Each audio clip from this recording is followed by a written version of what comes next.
what happened. Okay, you know what happened. We're not going to tell you what happened. You know what happened. You were there when it happened.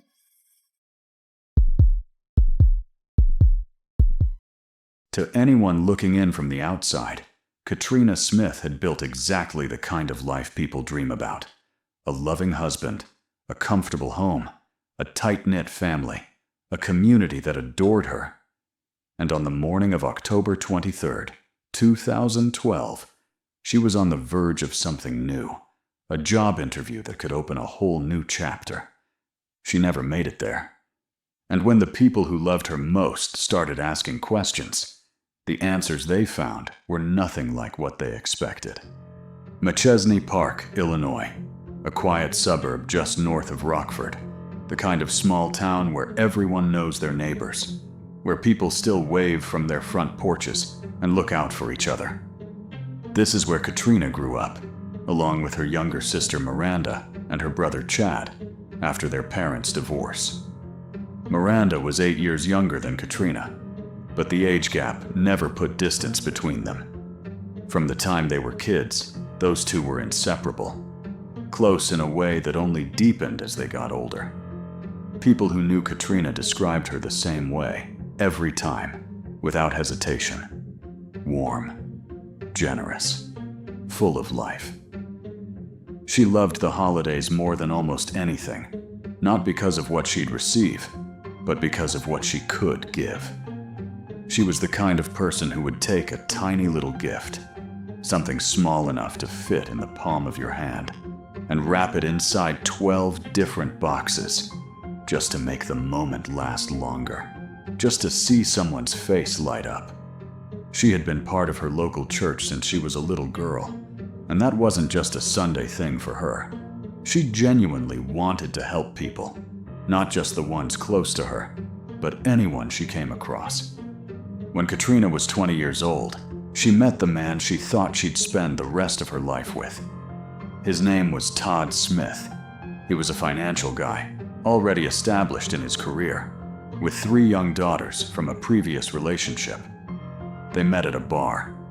Todd had his own business. He worked from home, which meant the two of them had the kind of flexibility most couples never get. They could travel. They could build something together. After 3 years together, they had a modest, intimate wedding. Katrina was happy. Todd seemed like a great guy with a great life. They loved each other. By all appearances, it was a good marriage. 7 years in, they tried to adopt a child. It never came together. But on the surface, things looked steady. That surface was hiding a lot. October 23rd, 2012, 5 o'clock in the morning. 911, what's your emergency? My wife is supposed to be house-sitting for some friends while they're away, and I can't get a hold of her. You can't reach your wife? That's right. What's her name? Katrina. Todd told police that after he couldn't get Katrina on the phone, he drove over to the house she was supposedly watching, and she wasn't there. He filed a missing persons report immediately. Katrina Smith was not the kind of woman who just vanished. She was responsible, dependable, always at work, always reachable, always where she said she'd be. The people who knew her couldn't make sense of it. After he made the report, Todd called Miranda. He asked if she'd spoken to her sister. She said no, and then asked what was wrong. Todd broke down crying. He told her Katrina hadn't shown up for work, and he had no idea where she was. Miranda felt something drop inside her the moment those words left his mouth. She knew something had happened. Katrina would never miss work without calling. Not in a million years. Her brother Chad was at a military training exercise in Oklahoma when Miranda reached him. She was crying so hard she could barely get the words out. Katrina hadn't come home. She might be missing. Nobody knew where she was. Chad didn't ask a lot of questions. He booked a flight home. That same evening, a local resident called 911 about an abandoned vehicle near the Rock River. Police, can I report an abandoned car? What's the issue exactly? I'm not entirely sure. It was already there when I left this morning. And I mean on our property, not just on the shoulder. It looks like someone left it in a hurry. Officers ran the plates on the Chevrolet Cruze. It came back registered to Katrina Smith. Detectives immediately understood something was very wrong. The car was practically new, and by all accounts, Katrina loved it. She would never just leave it on the side of a road. This wasn't a car breakdown. This was something else. Miranda grabbed her things and raced to Todd's house. By the time she got there, he'd already been notified that the car had been found. He told her police had asked him to come identify the vehicle, and Miranda told him she was coming with him. When they arrived, there were cruisers everywhere. Police separated them right away, wanted to talk to each of them individually before letting them near the car. Miranda later described the moment she saw Katrina's car sitting in that ditch. It felt like something inside her just broke. No signs of a struggle inside the vehicle. Nothing to explain how it got there. Katrina's mother was devastated and completely confused. Her daughter had no reason to be in that part of town. She had never been out there in her life. The only explanation that made any sense to her was the worst one: that someone had taken her, that someone had hurt her. Late that same night, around 11 p.m., detectives pulled Todd into the precinct to reconstruct the evening. He walked them through it. Katrina had been house-sitting for friends. Around 5:30 in the afternoon, she had stopped by the house to throw some laundry in. She had a job interview first thing the next morning and wanted to be prepared. That evening, she drove to a mall to pick up a few things to wear.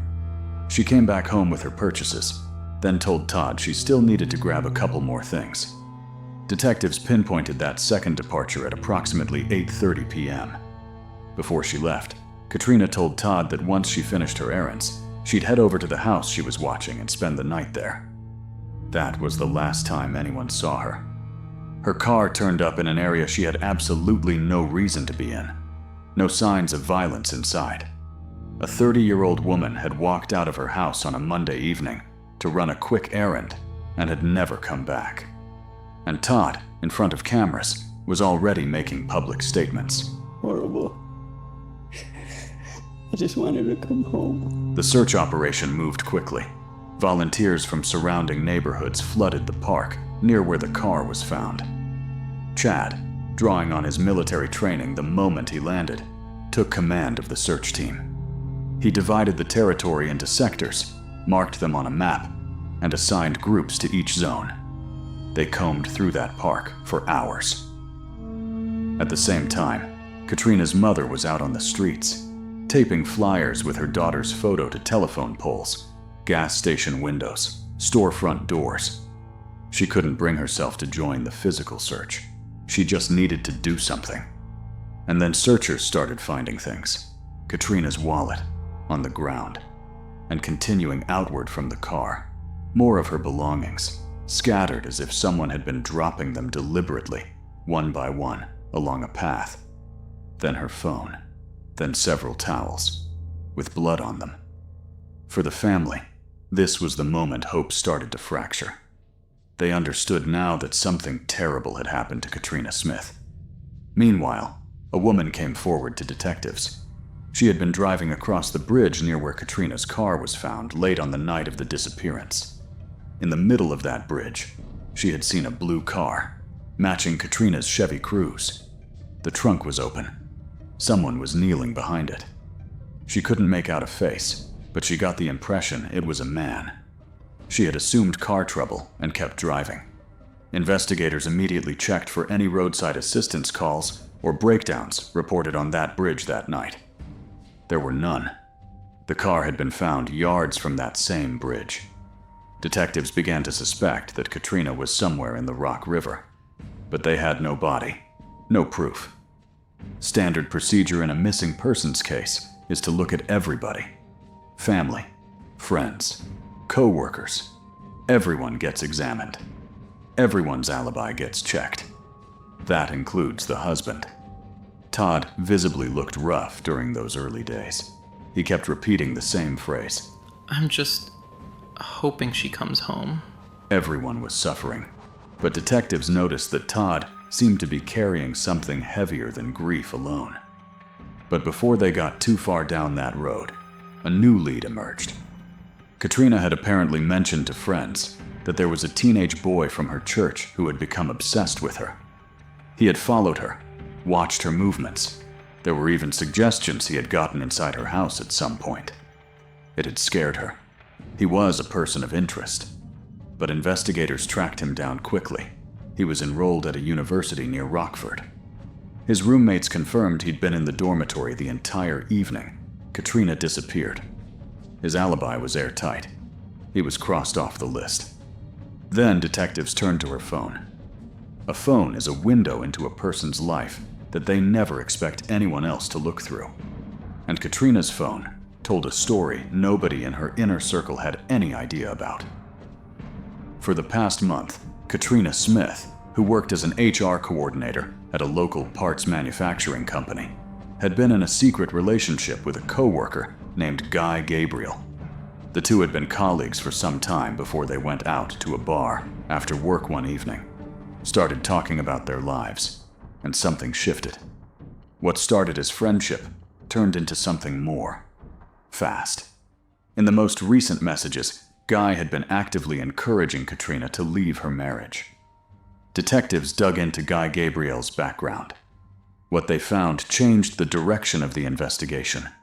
He had a history of domestic violence. He shot to the top of the suspect list. He was brought in and questioned, nervous from the moment he sat down, like a man who wanted to be anywhere else in the world.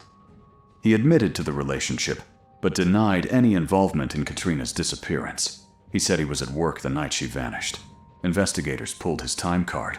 He was in the building. His alibi held. Guy Gabriel was eliminated as a suspect. But before detectives could fully move on, Guy said something that stopped them in their tracks. He told them the real reason he had been pushing Katrina to leave her husband was for her own protection. According to Guy, Todd was controlling, obsessively so. He monitored Katrina's every movement. He dictated her life. When detectives asked Todd directly whether he and Katrina had been having problems, whether divorce had ever been on the table, Todd said everything was fine. They were happy. But the investigation was telling a very different story. Detectives confirmed that Katrina had been telling close friends she wanted to leave Todd. More than that, they discovered she had met with a divorce attorney the day before she disappeared. The house she was supposedly just watching for friends. She had actually moved her things in there. She and Todd were already separated. She wasn't house-sitting. She was living there because she had left him. This reframing of the marriage put a new lens on something that had happened weeks earlier at Katrina and Guy's workplace. Around midday, a black Volkswagen Jetta had pulled into the company parking lot. The driver, wearing a mask, had opened the sunroof and hurled a stack of papers out onto the pavement, right where employees were standing. Nearly 200 homemade flyers. Every single one of them carried a degrading message about Katrina and Guy's relationship, designed to humiliate her in front of her entire workplace. Katrina's friends were certain nobody in her social circle drove a black Volkswagen Jetta. Around the same time, Katrina had been telling people she was frightened. She confided in her hairdresser that she feared for her life and was seriously considering purchasing a firearm. She had walked into a cell phone store to ask whether it was possible for someone to track her location through her phone. She didn't know who was watching her, but she knew someone was. She was right. She just didn't know the full picture yet. Police started calling car dealerships in the area, asking about black Volkswagen Jettas. They found one, still on the lot, still for sale. When they spoke with the manager and asked to look at the test drive records from the week of the flyer incident, he brought out a thick stack of photocopied driver's licenses and began working through them one by one. Near the bottom of the stack, he stopped. Todd Smith. He had test-driven that exact black Volkswagen Jetta. During the same week, those flyers were thrown onto his wife's workplace parking lot. Chad and Miranda were brought into the precinct. Detectives sat them down and told them directly. Todd Smith was now the primary suspect in their sister's murder. Miranda's first instinct was disbelief, not because she hadn't wondered, but because accepting it meant accepting everything that came with it. She said later that it felt like watching a movie that couldn't possibly be real life. And then she admitted something harder. Deep down, some part of her had already known. She had known and had been forcing herself not to look at it directly. But detectives needed to keep Todd in the dark for now. They couldn't tip him off, couldn't let him run. So Miranda and Chad did something incredibly painful. They kept their composure, kept up appearances, kept communicating with him normally while feeding information to the investigators. I got sick to my stomach. I never in a million years thought it would be Todd. But it was him. It turned out to be him. Piece by piece, the picture of Todd Smith's supposedly perfect life began to fall apart. His investment company was being sued. He was drowning in financial problems that he'd kept completely hidden from Katrina's family. More critically, Katrina had become the primary breadwinner in the household. If she left him, if they divorced, he would lose everything. Not just his wife. The money, the house, the stability, all of it. Police obtained a search warrant for the Smith residence. If the last confirmed sighting of Katrina was at that house on the night she disappeared, then every inch of it needed to be processed. In the garage, investigators noticed something in the corner, a baseball bat, and on it, what appeared to be dried blood. They already knew from the autopsy that Katrina had been killed by repeated blunt force trauma. DNA testing confirmed it. The blood on that bat was Katrina's. And there was more. Underneath the car in the garage, luminol, the compound forensic teams use to detect blood, even after someone tries to clean it, lit up. Someone had made an effort to scrub that floor. Not well enough. The garage was where it had happened. And then there was the GPS tracker. Investigators had found a tracking device mounted underneath Katrina's Chevy Cruze. Todd had been monitoring his wife's every move, not through her phone, but through that device hidden on her car. Forensic analysts examined Todd's computers and found software for reading the tracker data. They pulled his location history and confirmed he had been following her. Everywhere she went, he went too. But here's where the evidence became extraordinary. On the night Katrina was killed, Todd had removed the tracker from her car, presumably after he killed her and left the vehicle in the ditch. He pocketed the device. But at some point on his walk back home, while he was dropping her belongings along the route, piece by piece, the wallet, the phone, the bloody towels, the tracker accidentally switched back on in his pocket, and it recorded his path. Every step of the way home. A digital breadcrumb trail, mapped in real time, connecting Todd Smith to the scene of his wife's death. Detectives brought Todd into the interrogation room. They laid out what they had: the tracker data, the bat, the blood, the car dealership record, all of it. Todd sat there and stared down at the table. For a moment, investigators thought he might confess. Instead, he collected himself. He stood up. He shoved the chair back and raised his voice. I want to speak to a lawyer. I need a lawyer. Now. It was the first time anyone had seen that side of Todd Smith. Not the quiet, composed, grief-stricken husband. Someone else entirely. 30 days after Katrina Smith was last seen alive, Todd Smith was arrested and charged with her murder. 18 days after Katrina disappeared, a firefighter from the city of Byron was out fishing on the Rock River near Winnebago. He spotted something snagged against a log in the water. He paddled closer. It was a body. Firefighters recovered it from the river. Once on shore, they could see it was a woman, but her identity couldn't be confirmed on sight. The level of decomposition indicated she had been in the water for well over a week. The remains were transported for forensic examination. Dental records were obtained. The forensic odontologist made the comparison. It was Katrina Smith. The autopsy confirmed what the bat had already told them. She had been struck with a blunt object multiple times, with tremendous force. She had been beaten to death. From that point forward, this was a homicide investigation. The hardest part isn't even losing someone you love. Losing people you love is always devastating. What I can't bear is how she was killed, how someone did that to her. That's what I can't get past.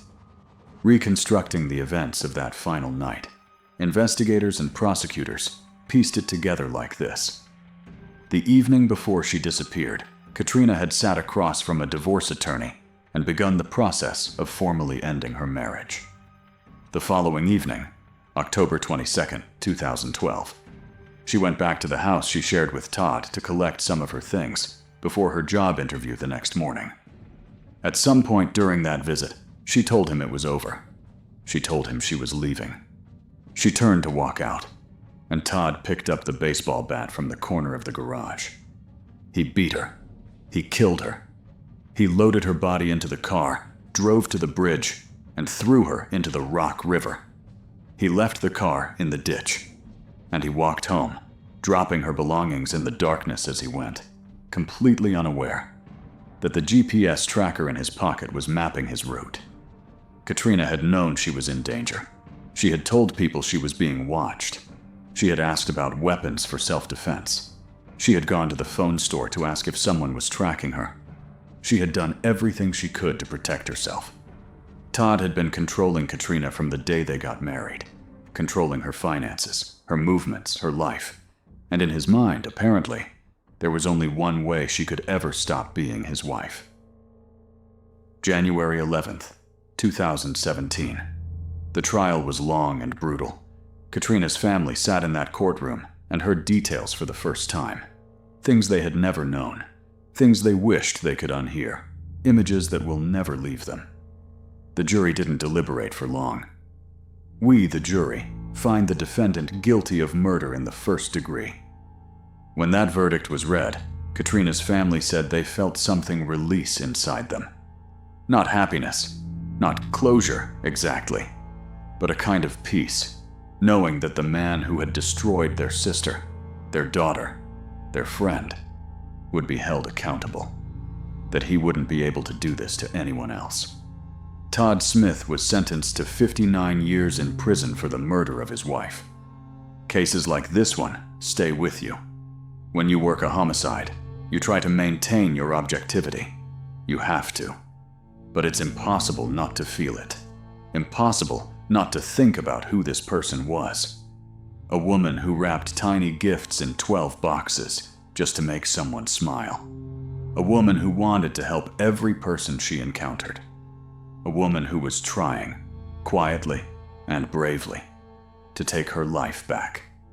The job is to find the truth, to give the family answers, to make sure the person responsible faces what they've done. And in this case, that's exactly what happened. But the weight of it, that doesn't go away when the gavel comes down.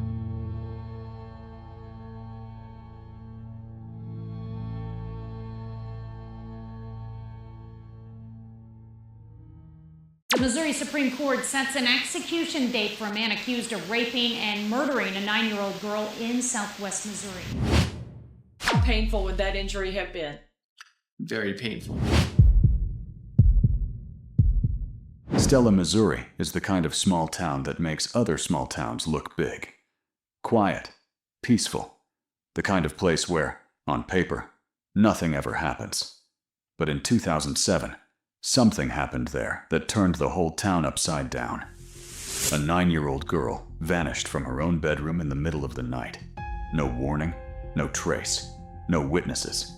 And what followed became one of the most baffling cases local law enforcement had ever worked.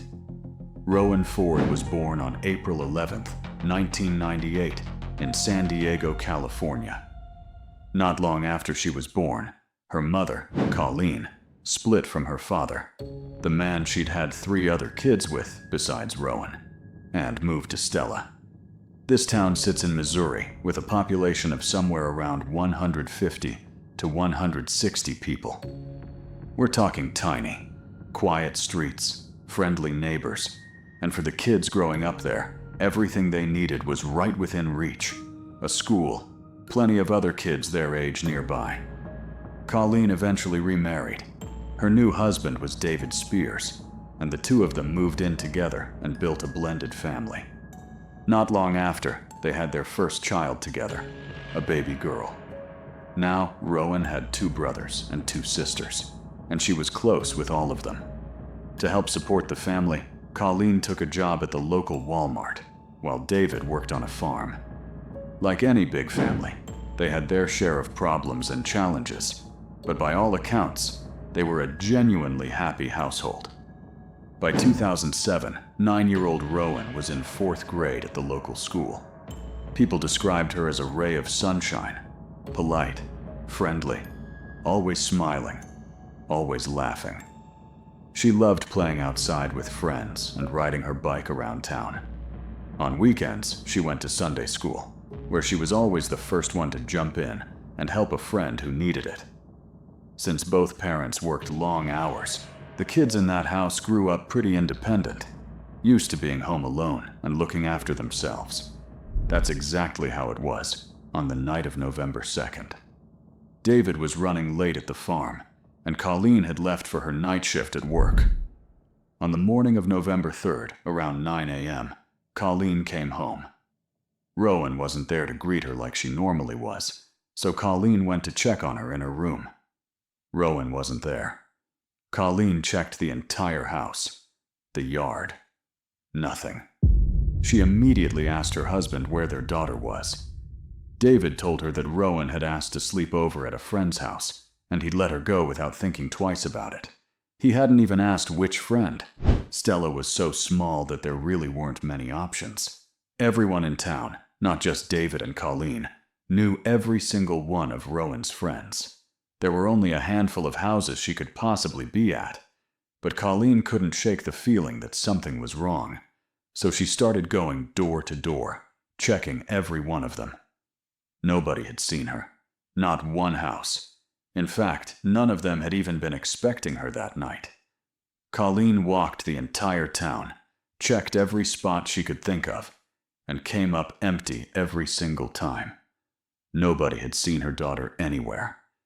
That's when the panic really set in. She went home and told David everything. He tried to calm her down, told her Rowan would probably turn up soon, that they just needed to wait a little longer. But hours passed, and Rowan never came home. Colleen couldn't wait any longer. She called 911. The local sheriff's department responded immediately. Sheriff Ken Copeland put together a search team and went straight to Colleen's house to personally question David, since he was the last person to have seen Rowan. David walked him through the events of the previous night, the same story he'd already told his wife more than once.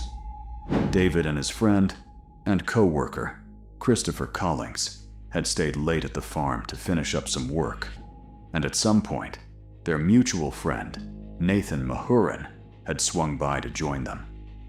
The 3 of them were happy to see each other and ended up talking for a while, and by the time the work was done, nobody really felt like calling it a night. So they stopped by a convenience store, grabbed some beer, and headed over to David's place. They sat around drinking and just hanging out.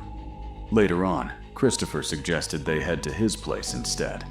He lived in the neighboring town of Winton, about 10 or 15 minutes from Stella, and they kept the night going there. Before he left his own house, David said he'd checked in on Rowan. She was already asleep, so he figured she'd be fine. The guys piled into their vehicles and drove out to Winton to keep drinking. On the way, they stopped for more alcohol, then finally made it to the trailer where Christopher lived. They kept drinking for about another hour, trading stories and laughing about old memories, before deciding to call it a night. David asked Nathan to drive him home, and Nathan agreed without any issue. But since both of them had been drinking pretty heavily, Nathan decided to skip the main road and take the back way through the fields instead. Said the main road had a higher chance of running into a police patrol or a checkpoint. So the 2 of them said goodbye to Christopher and headed out to drop David off at home. By the time David got there, he was drunk and exhausted, so he went straight to bed and passed out. Later, according to him, Rowan woke him up and asked if she could spend the night at a friend's house. David said yes without really thinking about it, and went right back to sleep. Naturally, Colleen and the police had a lot of questions. Why would a 9-year-old ask to go sleep over at a friend's house in the middle of the night? And why would David let her go without asking a single follow-up question? The whole story painted David as someone who was either hiding something or somehow involved in her disappearance. Meanwhile, the whole town had joined the search. Volunteers combed through Stella and the surrounding area. Missing posters for Rowan went up everywhere. Calling this a shock to the town doesn't even begin to cover it. Up until that point, kids in Stella ran around with basically zero restrictions. Nobody was drilling rules into them like, don't talk to strangers, or don't get in a stranger's car, even though, in hindsight, maybe they should have. But the thing was, strangers basically didn't exist there. Everyone genuinely knew everyone. And now, not a single kid was outside playing. People were terrified. Everyone who could pitched in to search and to support and comfort Colleen however they could. The first day of searching turned up nothing. The next morning, police drove out to Winton to question Christopher Collings. He was visibly shaken, said his friend David hadn't even told him about what happened yet, but he backed up David's story completely. Then, police brought in the third friend, Nathan. His version lined up perfectly with both David's and Christopher's accounts. That entire day was spent searching, with even more volunteers joining in. But again, nothing turned up. The following day, November 5th, FBI agents started arriving in Stella. Now, while local police and volunteers kept up the ground search, federal agents began investigating this as a possible abduction. The idea that Rowan had wandered off on her own in the middle of the night just didn't add up, and almost nobody bought David's version of events either. On top of that, every time investigators talked to him, small details in his story kept shifting. At first, it was minor stuff, like David being unable to pin down exactly what time he'd left the house that night, giving a slightly different answer every time he was asked. That raised some eyebrows, but it wasn't enough to build a case on. Then he said something that really threw things into question. He claimed Rowan probably hadn't actually asked his permission to leave at all. And then came a discovery that put basically everything he'd said under a microscope. Investigators learned that on the night Rowan disappeared, David had borrowed his mother's car for a stretch of time. That detail was strange on its own, like everything else he'd said. But more importantly, he hadn't mentioned it in any of his earlier interviews. That omission became one more reason to look harder at him. Forensic techs went through David's truck and his mother's car and found nothing suspicious. Investigators brought Christopher and Nathan back in for follow-up interviews. But again, nothing new. Christopher even agreed to take a polygraph to prove he was being honest, and he passed it. As Christopher was leaving the station, he ran into Clinton Clark, the Winton County Sheriff. The two men had known each other a long time, so they stopped to chat for a minute and have a smoke. Naturally, the conversation turned to Rowan Ford's disappearance. Sheriff Clark wasn't directly involved in the investigation. That was being handled by the Stella Police Department. But Clinton had known Christopher for about 17 years. He'd been close with Christopher's adoptive parents and had been there for him when his mother passed away. He knew Christopher well enough to pick up on the fact that something was off, that the man was holding something back. But the sheriff didn't push. He just said his goodbyes and wished his old friend a good day.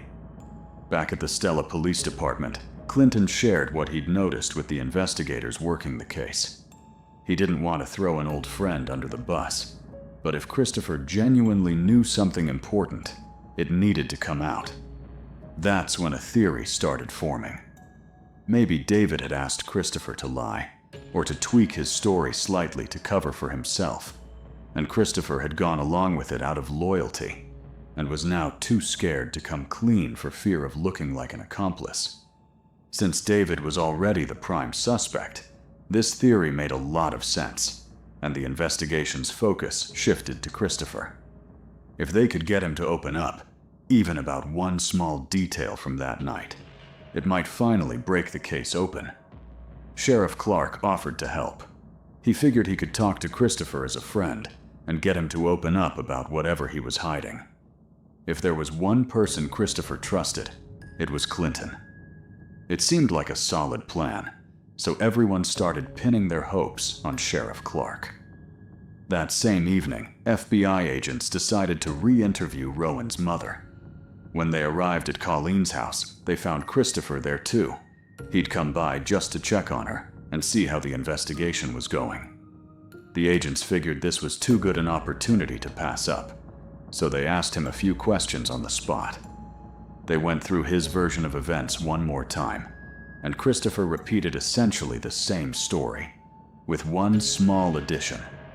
This time, he said he couldn't rule out the possibility that David was somehow involved in Rowan's disappearance. Christopher even offered to wear a wire and try to get David to open up, maybe even get him to confess. Detectives weren't ready to act on that idea yet. The next morning, search teams were still out combing the area. Police searched David's house again and re-interviewed him. Still nothing.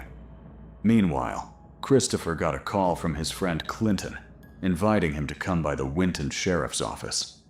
Everyone was now waiting to see what would come out of that conversation. If Clinton couldn't get anything useful, this was at a dead end. Christopher showed up, told Clinton about running into the FBI agents the night before, and repeating his story to them. They talked a bit more about the case, and then Christopher headed home. But this time, Clinton was sure of it. His old friend was hiding something. The next day, November 7th, Christopher was called back into the Stella police station for another interview. This time, specifically, to get his permission to search a safe he kept at David's house. Police had since learned that Christopher had lived with David for a stretch of time when he didn't have a place of his own, and some of his belongings were still stored there.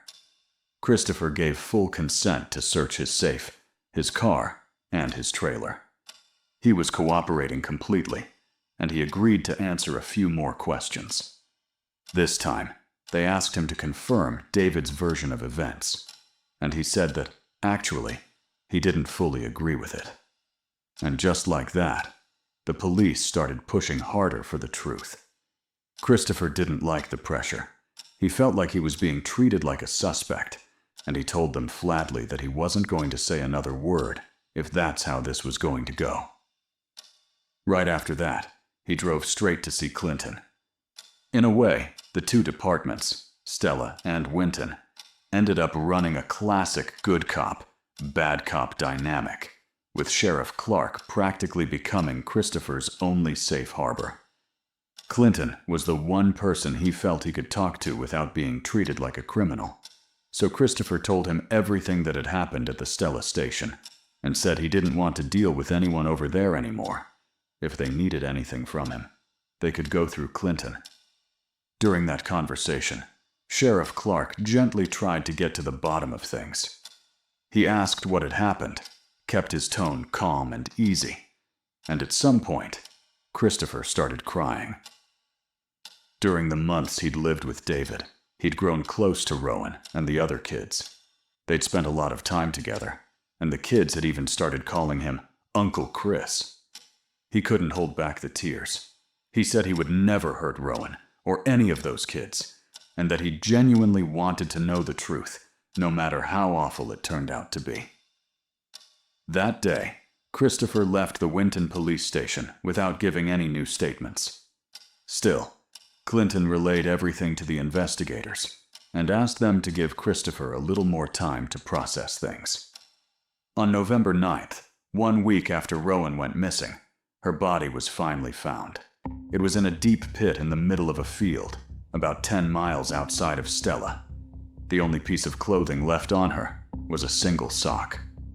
The body was taken in for examination, and someone called Sheriff Clark, asking him to reach out to Christopher one more time and finally get him to say what he'd been holding back. Clinton called his friend right away and arranged to meet. The autopsy showed that Rowan had been strangled with a rope or cord. This was no longer a missing persons case. It was a murder investigation. A crowd gathered outside Colleen's house, people in their cars, some holding signs that read, "We love you, Rowan." Everyone wanted to show their support after such devastating news. But of course, Colleen was inconsolable.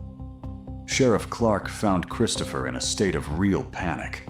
He was convinced someone was following him in a car.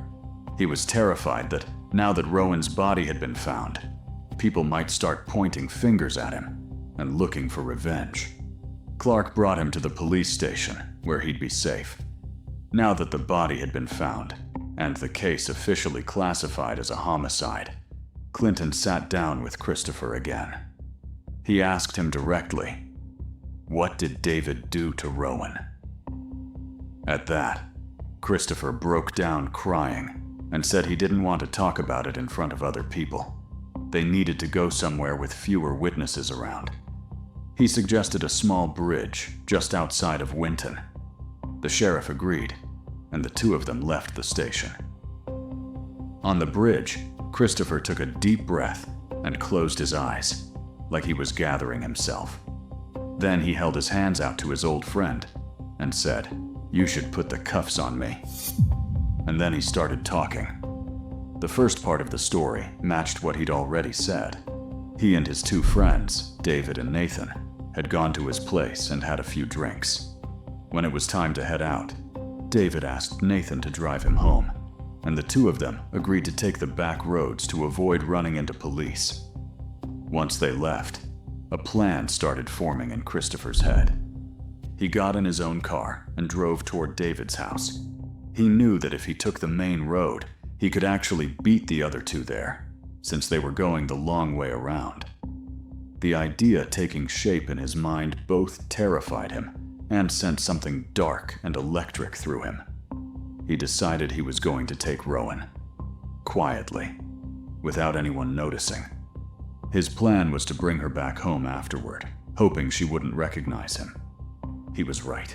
He made it to David's house first. He slipped into Rowan's room quickly and quietly, picked her up, and carried her out to his car. She was sleeping so deeply that she never woke up. Christopher drove home with her in the back seat, a little girl he knew well. And once they got there, he sexually assaulted her. Afterward, he carried her back outside. In the moonlight, she saw his face, and she recognized him. Christopher panicked. He knew that if she told people what he'd done, his life was over. So he made the decision to kill her. Sheriff Clark could barely process what he was hearing. This whole time, he'd believed David, Rowan's stepfather, was the one responsible, and that Christopher simply knew something important about him. Now, Christopher was standing in front of him on this bridge, confessing to something unthinkable, and Clark genuinely didn't know how to react.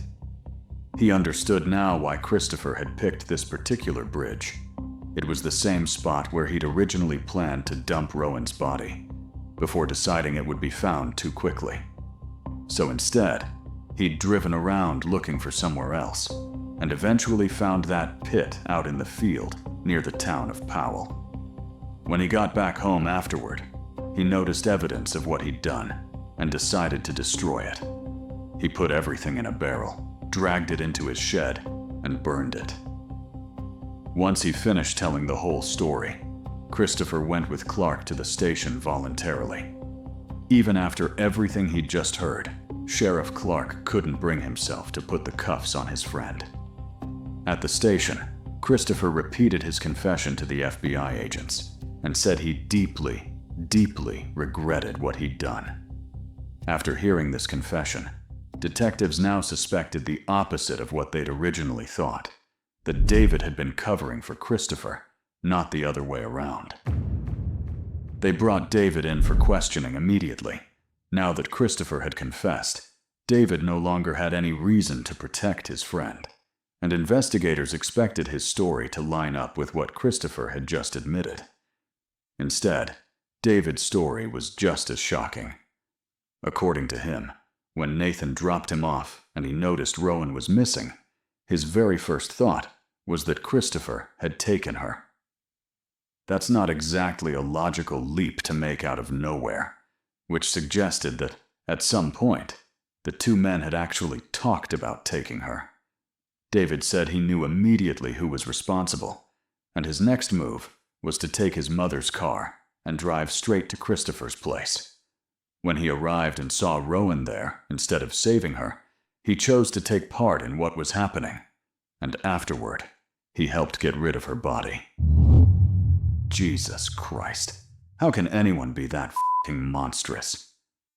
David also claimed that for the first few days afterward, he couldn't remember anything about that night, saying his mind had essentially shut down.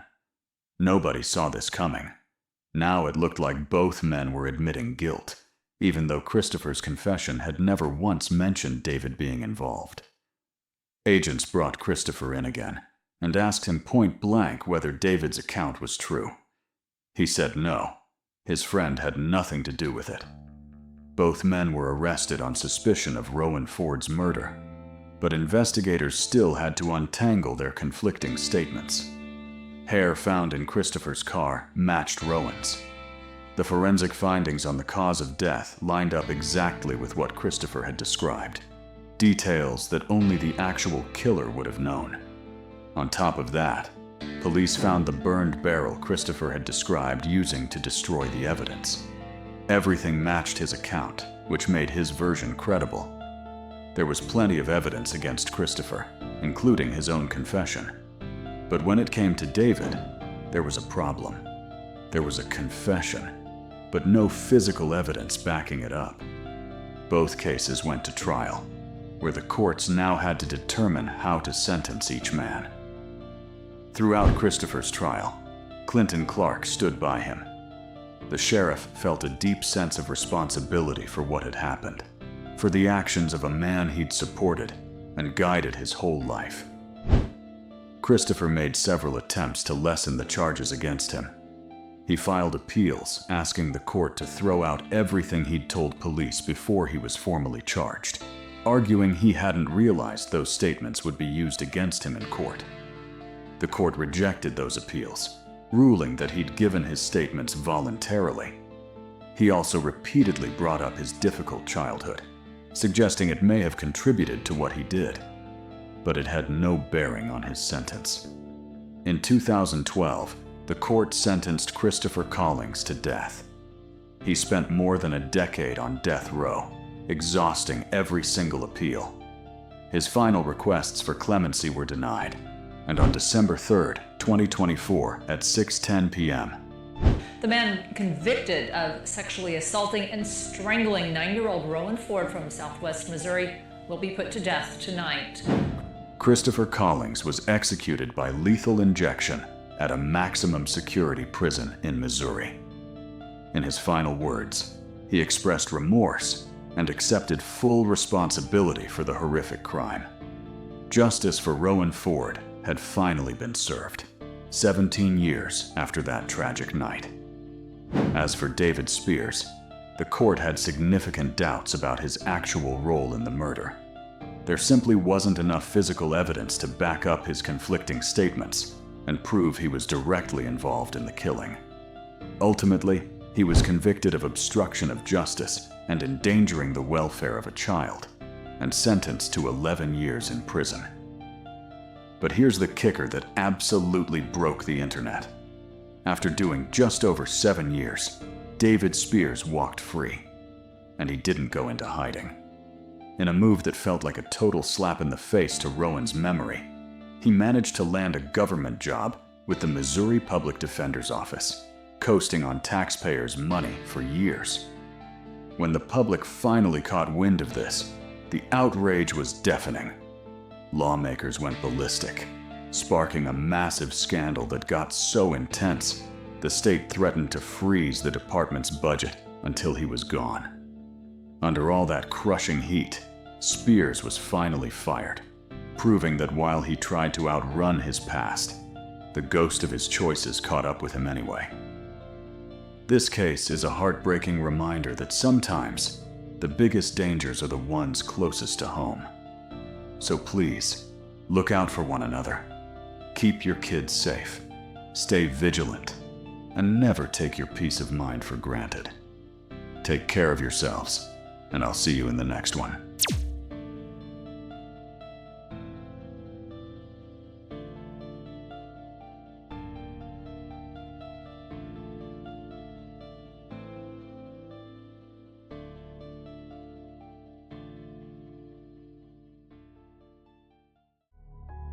Some stories start so normally that it's hard to pinpoint exactly when things went wrong, or what even happened.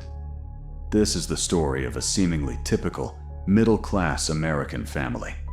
A quiet neighborhood in Wisconsin, a neat house, stable jobs, and 2 sons. Bart and Krista Halderson were living their own little version of the American dream. The older brother, Mitchell, worked in tech, while the younger one, Chandler, was in college studying to be an IT specialist and had massive ambitions. Chandler, or Chaz as his friends called him, didn't stand out as a troubled kid or show any radical behavior.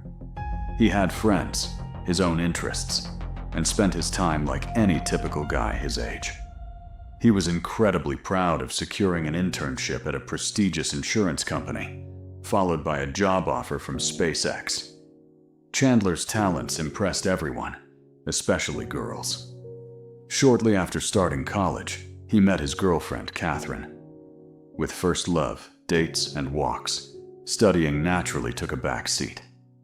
Chaz's father, Bart, was a highly responsible and serious man. He worked in IT himself, so his son's grades were incredibly important to him.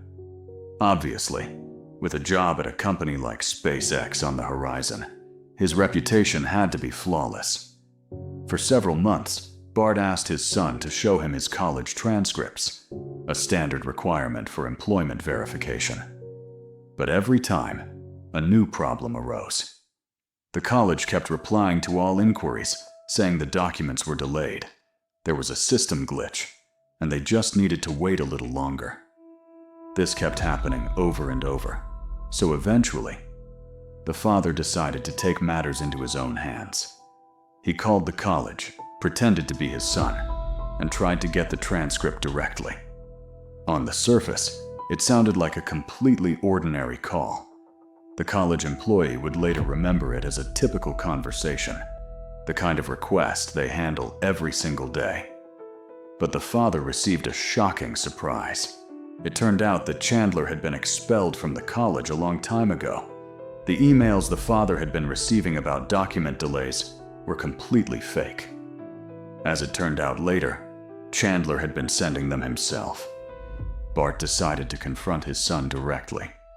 On July 2nd, Krista simply didn't show up for work. For her, this was completely out of character.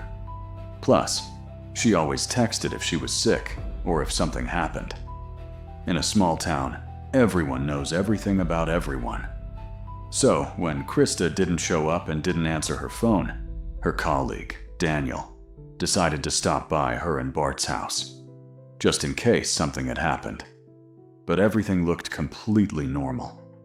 Both Krista and Bart's cars were in the garage. Chandler was just walking out of the house when Daniel went to check the backyard to see if his friends were hanging out back there. Chandler told him that his parents had gone to a cabin outside the city for the 4th of July weekend to celebrate. Everything his son said sounded perfectly logical. But why weren't they answering their phones? Chandler explained that the area had terrible cell service.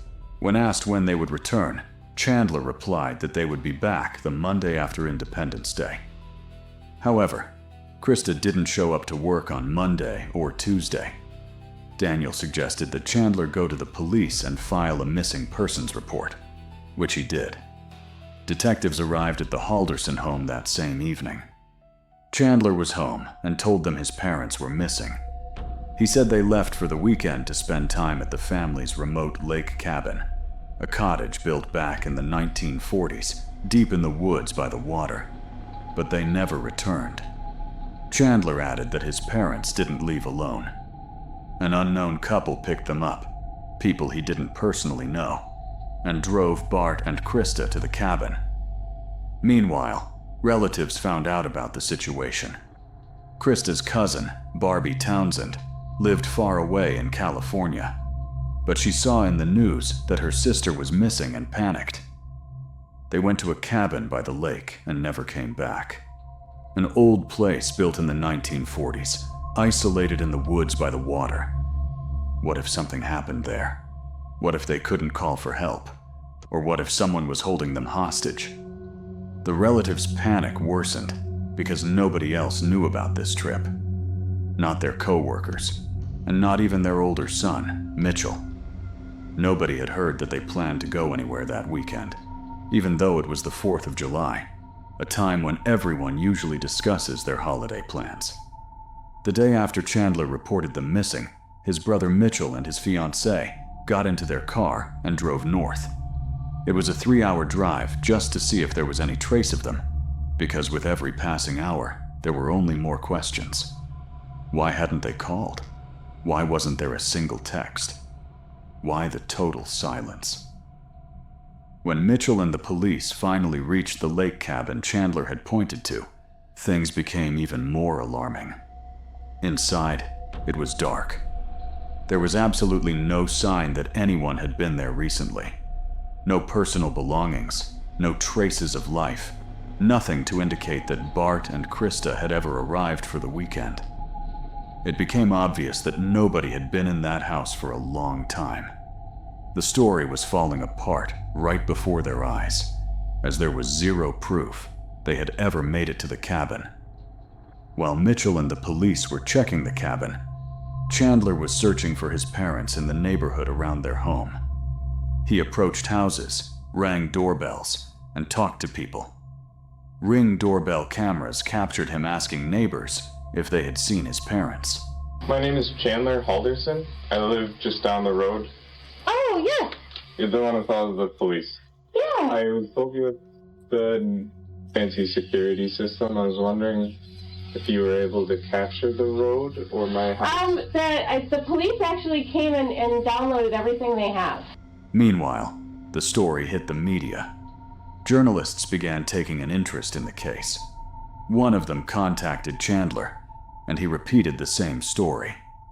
The last text I got from my parents was when they were heading out to the lake for the holidays, planning to stay at their place in Langlade County. On July 8th, 2021, human remains were found on a farm about 30 kilometers from the Halderson home. The grass was matted down, as if someone had intentionally walked through the area. Traces led deeper into the brush, and there, hidden among branches and wood, they found the torso of an adult male. For the detectives working the scene, this was unlike anything they usually encountered. Most importantly, this happened just one day after Chandler reported his parents missing. At that moment, the investigation took a sharp turn. The police shifted their focus to him. He was no longer just the grieving son who reported his parents missing. He was the prime suspect. During subsequent searches, police found items that looked like an attempt to hide evidence. Inside an old metal barrel, they discovered tools, scissors, garden shears, and a broken saw. Preliminary autopsy results answered the main question. The remains belonged to Bart Halderson. He hadn't just been killed and dismembered. He had been shot at least twice in the back. Chandler was taken into custody for giving false statements to the police, which, at the time, was the only thing they could officially charge him with. Meanwhile, a deeply disturbing question remained. Where was Krista? Even people close to the case began having doubts. Could she have been involved? Did she know something? There was one person who, until the very end, couldn't believe Chandler was capable of this. It was his girlfriend, Kat Melander. In the moment he told me, they're probably just at a casino. What did you think of that comment? There's no way. She spoke with the police before his arrest, and her genuine confusion was obvious in the recording. They asked her directly, "Do you think he could have done something to his parents?" She couldn't even process the thought. In her mind, he was a completely different person. She said, "I just can't imagine him killing Mr. and Mrs. Halderson. Like, he had SpaceX. Why would he risk something he dreamed about, Those are his parents. For Christmas, they gave him and his brother matching tool sets. Seriously, it's absurd." It turned out that for months, Chandler had been telling everyone around him, his parents, his friends, and his girlfriend, that he was a student at Madison College. His childhood best friend had no idea it was a lie. Nobody knew he was no longer a student. Chandler didn't just dodge questions. He built an entire system of deception. Fake email addresses, correspondence written on behalf of college staff, elaborate explanations for why documents were delayed. There was no college, no insurance company internship, and absolutely no job at SpaceX. It was all a fabrication. According to investigators, the situation became critical precisely when his parents started realizing he was lying. Bart had scheduled a meeting with his son at the college on July 1st. He sent Chandler a text. "I'm already here, waiting for you." This is believed to be the last message Bart ever sent. His remains were found 8 days later. Following this, police obtained search warrants for the house. They didn't find the weapon, but they found something else. A bullet casing in the basement, and blood traces in several areas of the home. But the question remained unanswered. Where was the mother of the two boys? Chandler stopped talking and got a lawyer, refusing to explain anything. But someone else was still talking. His girlfriend, Kat. She agreed to give the police data from her phone. It turned out that Chandler had lied to her and cheated on her in the past, so she kept tabs on his location using the geolocation feature on Snapchat. One night, while Chandler and Kat were texting, his messages made her suspicious. She decided to check his location and saw that his phone wasn't at home. Instead, he was nearly 40 kilometers away, near the Wisconsin River.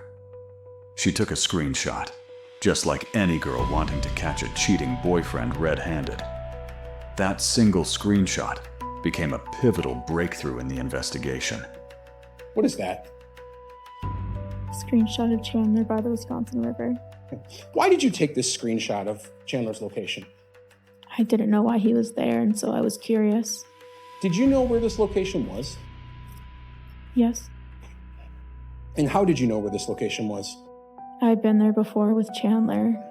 Detectives rushed to the location, began their search, and found human remains in the woods, specifically parts of legs. DNA testing later confirmed it was Krista Halderson. After this, the case officially became a double homicide investigation. The son who reported his parents missing was now the primary defendant. The prosecutors laid out their theory: pathological lying. Pathological lying isn't just a habit of stretching the truth or avoiding accountability. It's a mechanism where a person builds an alternative version of themselves and their life to bridge the massive gap between who they actually are and how they want to be perceived. In Chandler's case, that gap was clear. The reality was expulsion from college, no job, and an uncertain future. The fantasy was a successful student, a future IT specialist, and a man with a highly promising dream job. Instead of fixing his reality, he began altering how others perceived it. At first, it worked as a defense mechanism. The lies relieved the pressure and bought him time, helping him avoid disappointing his parents, losing respect, or facing shame. It created a temporary comfort zone. But over time, a major shift occurred. The fabricated version stopped being just a mask. It became his identity. For a pathological liar, exposure is experienced as the total destruction of self. This triggers another psychological mechanism, avoiding exposure at any cost, because the truth feels like the absolute end of life as they know it. That's why Chandler decided to get rid of his parents. They were about to completely shatter the reality he had meticulously constructed. Crucially, they were the closest people to him, meaning their judgment carried the most weight. In psychology, this is sometimes described as a scenario where the source of danger isn't an event, but the specific people who can make that event real. The truth itself isn't the trigger. It's those who can voice it, confirm it, and make it irreversible. Judging by comments from close friends and relatives, his parents were exactly the kind of people who would have helped and supported him. But in his mind, they became a threat.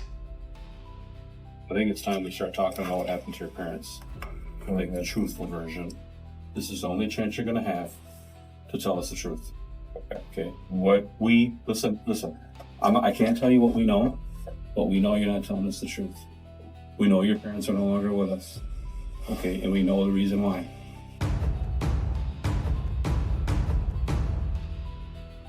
What happened? Okay, you know what happened. We're not gonna tell you what happened. You know what happened. You were there when it happened. Chandler's fate was trivial. The court handed down 2 life sentences without the possibility of parole. Mental diagnoses often explain why people do things that seem completely illogical from the outside, because inside their own heads, the logic is entirely different. Perhaps the most terrifying part of this story is how long everything looked completely normal, how ordinary this guy seemed, and how little it took for that ordinariness to completely shatter.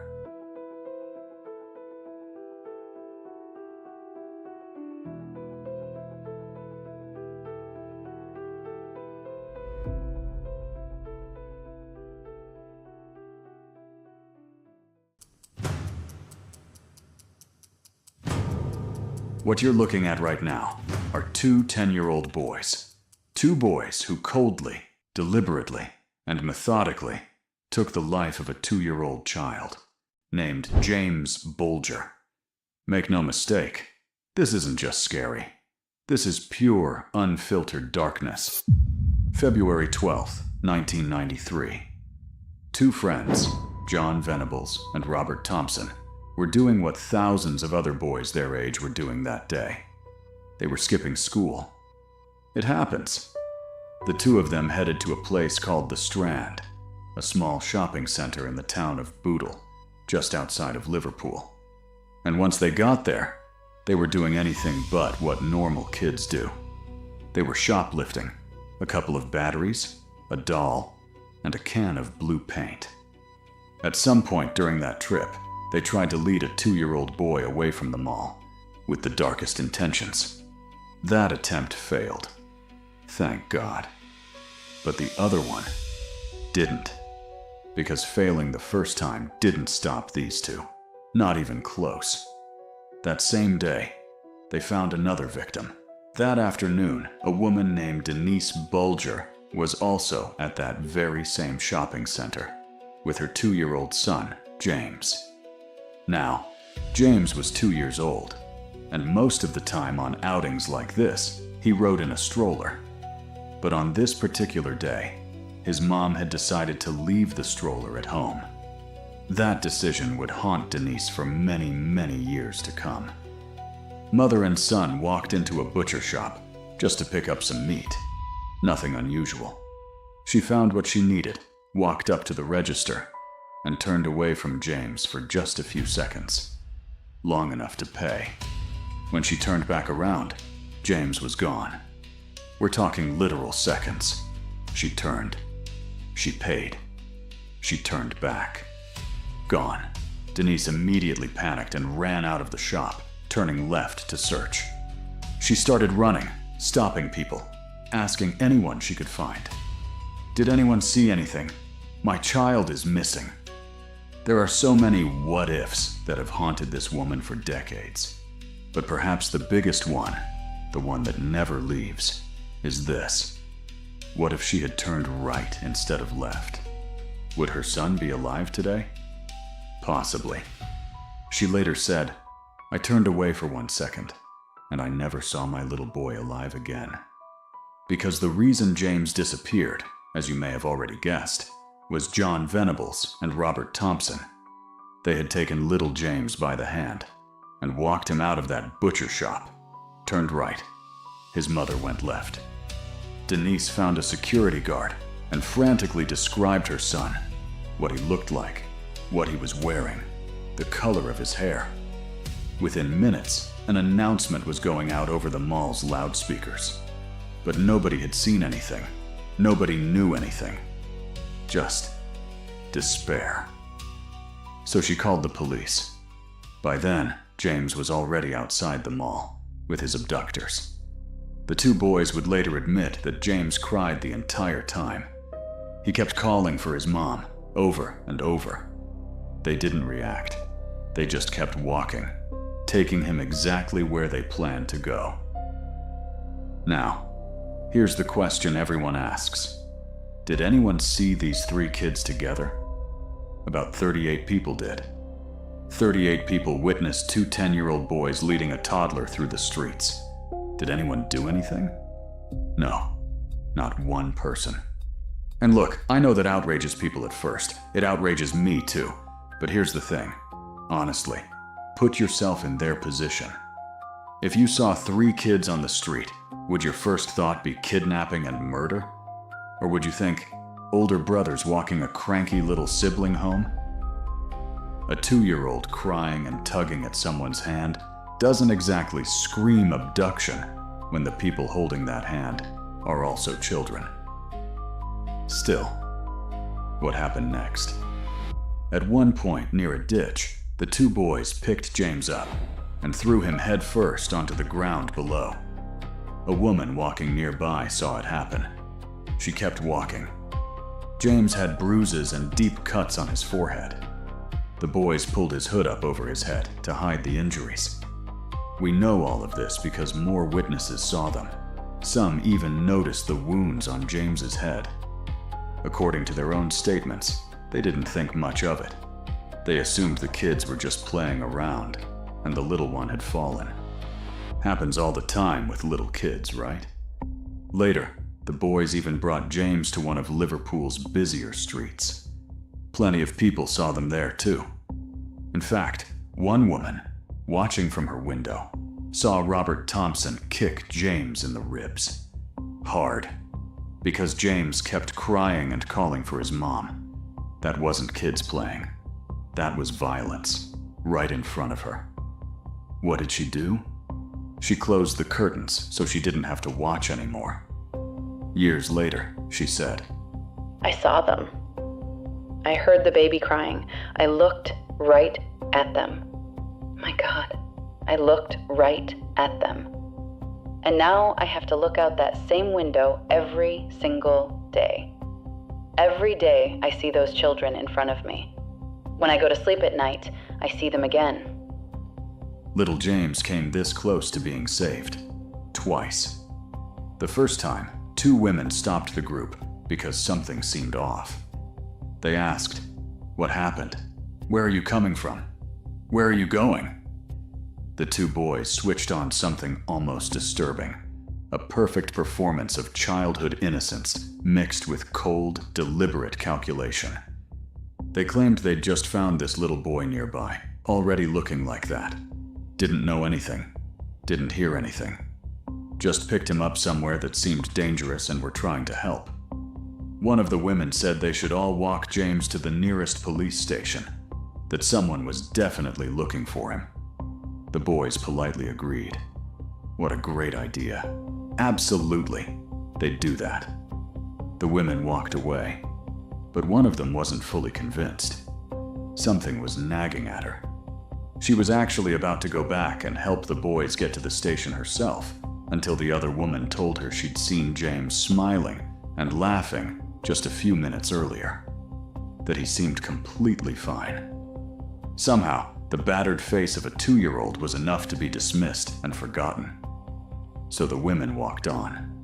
Later, when the news of James Bulger's disappearance was everywhere, that same woman saw it and immediately called the police with everything she knew. It wasn't much, but she called. If only she had trusted her gut about those 2 10-year-old boys. A second woman also almost stopped what was coming. She approached the group too, asked what happened, but then went a step further. She said she would personally take James to the police station herself. Here's the catch. She had her own child with her, and for some reason that became a complication. She turned to another nearby woman and asked if she could watch her child while she walked James to the station, instead of simply bringing both children along. I genuinely don't understand why both kids couldn't just go together. Either way, the second woman refused. Something about her dog not liking children. While the 2 women worked out what to do, John, Robert, and James vanished from sight. The boys eventually reached an abandoned stretch of railway tracks, and from that point on, what happened was not a quick, accidental death. It was deliberate. It was prolonged. It was horrifying. They poured the blue paint, the same paint stolen from the shopping center, directly into James's eyes. They kicked him. They punched him. They hurled rocks at him. They pushed batteries into his mouth, the same batteries they'd stolen that morning. They found a metal bar. They used it. By the end, James had 10 skull fractures, 42 separate injuries on his body in total. The injuries were so severe and so numerous that investigators struggled to determine which single blow had actually killed him. The boys also wanted to make it look like an accident. They wanted it to look like a train had hit him, or run over him. So they left James on the railway tracks, in a horrific state, and simply walked away. A train did come. James's body was severed in half. Investigators later determined that James was already dead by the time the train struck him. His body was discovered 2 days later, on February 14th, by 4 children playing on the tracks. One more detail, and this one matters. James's shoes, socks, pants, and even his underwear had been removed. An assault of a deeply physical nature was suspected. It was never officially confirmed. But stay with me until the end of this story, because there's a detail connected to this that will come up again. Initially, police suspected the parents, but very quickly, thanks to CCTV footage from the shopping center, it became clear that 2 seemingly ordinary 10-year-old boys were responsible. When James's father first saw the grainy footage, he turned to his wife and said, "He'll be okay. He's with 2 kids. What could possibly go wrong?" The break in the case came when a woman saw enhanced images of the 2 boys from the CCTV footage. She recognized John immediately, and she knew he'd been skipping school that day with his friend Robert. She called police. The boys were arrested and interrogated. Were the investigators shocked? Absolutely. More than they ever expected to be. They had suspected someone young was behind this, but they were thinking 14, 15, 16 years old, not 10. They could barely believe what they were hearing. The following is a recreation of a portion of the actual interrogation. What time was it when it happened? I don't know. So what happened? I don't know. He took the baby and just walked around the store and then let him go. And then when we were near the church, he let the baby go. When the investigator turned his attention to the other boy. And you, John? You shook your head? Yeah, I told him to take the baby back. You said to take him back? I told him to take the baby back. You told him to return him? Don't put all the blame on me. We're just asking. We're not trying to blame anyone. calm down, okay? You alright? Yeah. On a different occasion, he said that you were both in the shopping area and you saw the little boy. We never. Do you swear to God? I swear to God, we never. He said he was scared. He said you took the boy by the hand and walked him out of the shop. That's not true. He's lying. Calm down. It's okay. Stop it. Come on. It's okay. I didn't touch the boy. I didn't kill him, Mom. He started throwing bricks at him. Why was he throwing bricks at him? Did it make him fall? No. I mean... You're saying he threw a brick at his face and he fell, but he kept getting back up. Yeah, he kept falling and getting back up again. He didn't want to stay down. And what was he saying when he threw the bricks? He was saying, stay down. Why did he want him to stay down? I don't know. So he'd be dead, I guess. Why are you telling us this? Because I didn't kill him. Mom, let's go. Just tell them the truth, and this will be over in a few minutes. He hit him in the face. I don't know. Okay, stop. We're getting close, aren't we? We're getting to the truth. But now I'm going to get another charge. As the investigation moved forward, the physical evidence against them piled up. The same blue paint found on James's body was found on their clothing. Traces of blood were found on their shoes. It was James's blood, and a shoe print found on James's head matched Robert Thompson's shoe. The two boys were interviewed separately, and each one blamed the other. Best friends. But eventually, John Venables confessed fully to what he had done. He asked the investigators to tell James's mother that he was very, very sorry.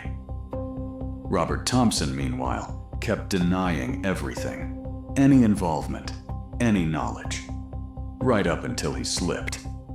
He described in precise detail exactly what James was wearing the day he disappeared. On February 20th, 1993, both boys were formally charged with murder. From that point on, they were held in custody. The trial wouldn't begin for another 9 months. And in the meantime, the city erupted. The country erupted. People demanded justice.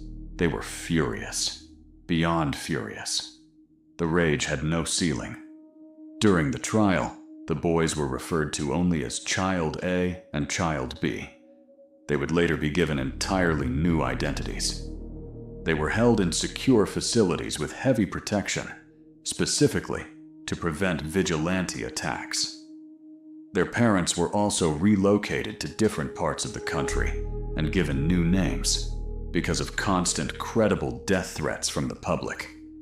The protests were, to put it mildly, massive and extremely loud. Because of their age, each boy sat in the courtroom on a specially raised chair. Otherwise, they literally would not have been visible over the barrier. They hadn't grown enough yet. The fact that Robert showed no emotional response whatsoever throughout the process led investigators to believe he was the primary instigator. John was considered the more led one. A forensic psychiatrist evaluated both boys and concluded neither was a sociopath, and neither had any diagnosable mental disorder. In other words, they fully understood what they were doing. They knew the difference between right and wrong. As for why they did it, the investigation never firmly established a motive. The forensic psychiatrist offered his own theory. The boys were testing the limits of authority, the limits of what they were allowed to do. Whatever the reason, both boys were sentenced to detention at Her Majesty's pleasure, an indefinite sentence, with the possibility of release after 8 years. The judge, in delivering the sentence, said, "It was a fact of unparalleled, motiveless evil." In this case, that evil came in the form of 2 10-year-old boys. 8 years passed. Both boys underwent further evaluation. Since their behavior while in custody had been considered acceptable, they were released on parole. Where are they now? That's a complicated question. John Venables, the one identified during the investigation as the more passive of the two, was arrested again in 2010 and sent back to prison. This time, he was sent back to prison for possessing and distributing highly prohibited, illicit digital materials of the most unforgivable nature. I won't go into specifics for reasons that should be obvious, and also because YouTube would pull this video immediately. John had been under constant supervision since his release, yet he still managed to distribute 57 images of unforgivable, severe offenses involving children through the internet. He was caught in the act of trying to destroy the hard drive containing all of it.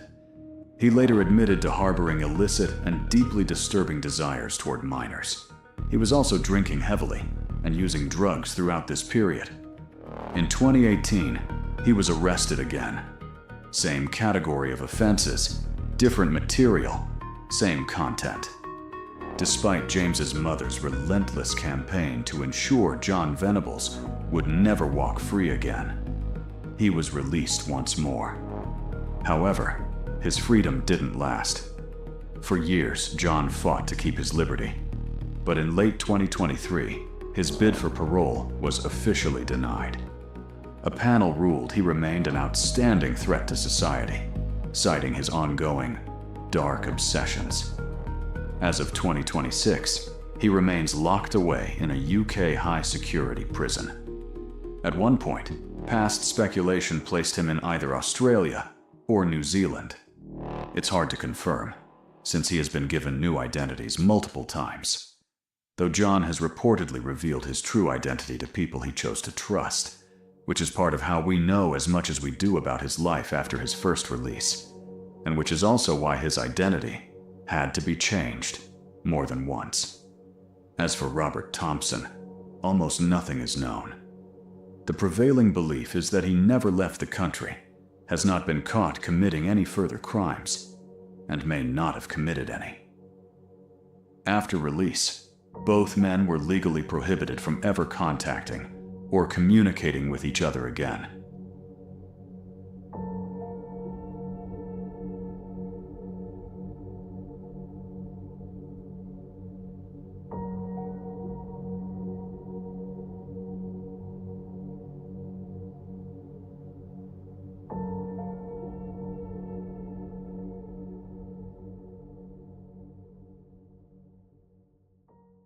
You're looking at Lucy Letby, a nurse who, over the course of a single year working in a hospital, took the lives of 7 newborn babies. Proving it wasn't simple. Understanding why she did it is even harder. How exactly did she kill these infants while hiding her crimes in plain sight? Right there, inside a hospital full of doctors, nurses, and grieving parents. And what does a secret love interest have to do with any of it? This is footage of Lucy Letby's arrest. She's being walked out of her house and placed into a police vehicle. No resistance, no protests, no anger. Just sadness written all over her face. The only thing she says is, "I had knee surgery," to explain why she's moving slowly. After that, Lucy Letby would never set foot in her home again. Young, ambitious, from a good family, with the career she had always dreamed of. The kind of life thousands of women work toward. So where and when did it all go wrong? Let's start from the beginning. Hereford, England, January 4th, 1990. Susan and John Letby welcomed their only child, their one and only daughter. Lucy came into the world premature, and her condition was critical. It was only under the round-the-clock care of the nurses in the NICU that she slowly began to stabilize.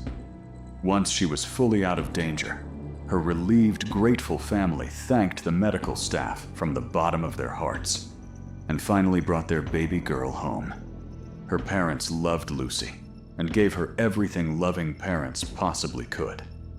When she was old enough to understand, her mother told her the story of the nurses who had saved her life in her very first days. That story hit something deep in the little girl. From that moment on, she had one dream: to grow up and become a nurse who took care of babies, just like those nurses had once taken care of her. After finishing high school in a local college, Lucy enrolled at the University of Chester to study nursing. She threw herself into the program, mastered the material quickly and enthusiastically, earned top grades, and never missed a single class. The career she'd always wanted was getting closer. In 2012, Lucy landed a position as a nurse in the neonatal unit at the Countess of Chester Hospital. She gradually built herself a reputation as a true specialist. Outside of her parents back in Hereford, Lucy had no real family to speak of. She wasn't dating anyone.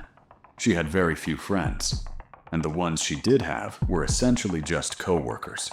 So she poured every bit of her time and energy into caring for the babies in that unit. On her days off, she took additional courses in newborn care. She was doing everything in her power to become the absolute best in her field, even at the expense of any kind of personal life. At the hospital, Lucy was known as a top-tier nurse. She executed every procedure flawlessly, was borderline obsessive about her work, and held other staff to the same standard she held herself. She always seemed to be around, picking up the most shifts, constantly checking in on others, asking over and over whether certain tasks had been done, and monitoring patients who were technically assigned to other nurses. That rubbed some people the wrong way, but it never escalated into actual conflict. Lucy was mostly just seen as someone who couldn't stop poking her nose into other people's business and didn't seem to care about basic professional etiquette. Maybe, people figured, she just loved her job so much she was trying to do all of it herself. But the parents of her infant patients occasionally noticed strange things too. Lucy was there for everything, every single meaningful moment a family experienced in that unit. First bath, first feeding. Lucy was right there. You could chalk it up to just doing her job, especially when new parents didn't know what they were doing yet. But it was constant. Parents could feel her eyes on them even before they realized she was in the room. Sometimes they'd catch her watching them through the window from the hallway, that signature smile of hers on her face. She was everywhere, always, and it started to feel genuinely unsettling. But despite her off-putting intensity, which made some staff uncomfortable, she still had a solid professional reputation overall. After 3 years at the hospital, Lucy received a small but significant promotion. She was approved to work in the neonatal intensive care unit. One doctor later described that unit as the safest place in the world. He had no idea how wrong he was. In her new role, Lucy was now caring for the most fragile and medically unstable infants, mostly premature babies in incubators. These babies were somewhat more protected from the outside world, but they were still incredibly vulnerable. Each nurse on that unit was responsible for 3 to 4 infants at a time. Lucy had landed exactly where she'd always wanted to be since childhood. Now she too had the chance to save lives right at their very beginning. Though it's possible that, somewhere along the way, her priorities had quietly shifted. Starting in the summer of 2015, the unit began losing its tiny patients at an alarming rate. The families of the victims asked to remain anonymous, which is why the babies were referred to simply by letters of the alphabet. A through Q. 17 letters. 17 babies. In June of 2015, a patient came into the unit who was pregnant with twins. It was her first pregnancy, and it hadn't been going well. Doctors scheduled a C-section at 31 weeks. The premature twins, baby boy A and baby girl B, were immediately placed in incubators. Everything seemed stable until June 8th, when baby A's heart stopped without warning. Doctors had no explanation. They tried everything to save him, but nothing worked. He was going to be taken off life support, so the parents were brought in to say goodbye to their newborn son. The medical staff stepped outside to give the family privacy in their grief. Lucy stayed. She stood there and watched. Later, she handed the mother a set of handprints and footprints she had made of the baby while he was still alive. Do all nurses do that? No, they don't. So why did Lucy? Good question, but the mother had no mental space for it. All she could think about was her dead son, the baby she would never bring home. The very next day, baby B, the surviving twin, began showing the same symptoms as another infant in the unit, baby C. Doctors managed to save baby B, but on June 14th, baby C died, less than a week after baby A. His official cause of death was listed as a heart condition caused by a lung disease. 2 babies dead in a single week. Before this, the unit might lose 2 or 3 infants over the course of an entire year. The staff was shattered. Some doctors took leave. The ones who stayed worked under a suffocating weight. No jokes, no laughter. People only speaking when absolutely necessary. Then came baby D. She wasn't premature like the 3 before her, but a long and complicated delivery had left her in serious condition. She was placed in an incubator, and her heart stopped 3 times. Twice, doctors brought her back. Oxygen mask, a series of interventions. But the 3rd time, nothing worked. On June 22nd, baby D died, her cause of death listed as pneumonia. Her parents came home to find that relatives had quietly moved all of the baby's things behind closed doors, so the couple wouldn't have to face them. The little girl's body was cremated on the day the doctors had originally scheduled her birth. That was its own particular kind of pain, for the whole family and far beyond it. 3 babies dead in the month of June alone. Rumors started circulating through the staff. Some people muttered about a curse. Others talked about an epidemic or something wrong with the water. But there were those who were starting to suspect something far darker. One of them was Dr. Stephen Breary, the lead consultant of the neonatal unit. This was his department, his responsibility. So he set out to find an explanation. He pulled together all the documentation and reports from June, spread them across his desk, and found something that confirmed what he'd been afraid to think. Every single one of the 4 incidents had occurred on Lucy Letby's shift. Not definitive proof, but impossible to ignore. Dr. Breary reported his findings to hospital management. Nothing happened. Lucy Letby stayed on the unit. In early August, 2 more baby boys arrived, premature twins, born 7 weeks early. Babies I and F were critically weak, each weighing less than 3.5 pounds. In the early hours of August 4th, the boy's mother decided to check on her sons and found Nurse Lucy standing over baby I's incubator. The mother came closer to look at her son and saw blood coming from his mouth.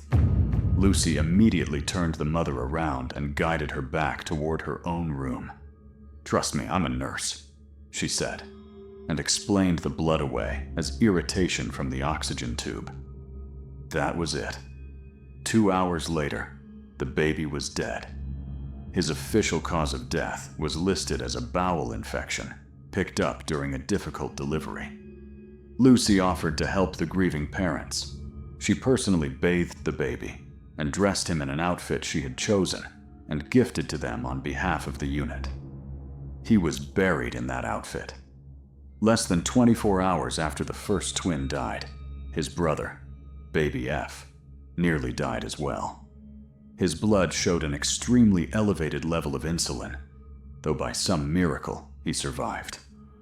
The explanation given was that his body was producing too much insulin on its own, because every nurse on the ward swore up and down that no one had added insulin to any of his feeds. But it kept going. In early September, a baby girl arrived, born 15 weeks premature. At the time she entered the NICU, baby G weighed just under a pound. She could fit in the palm of an adult's hand. On September 7th, her 100th day of life, Lucy Letby overfed her with milk to the point where the baby vomited and developed serious complications. Baby G had to be transferred to another hospital where she fully recovered.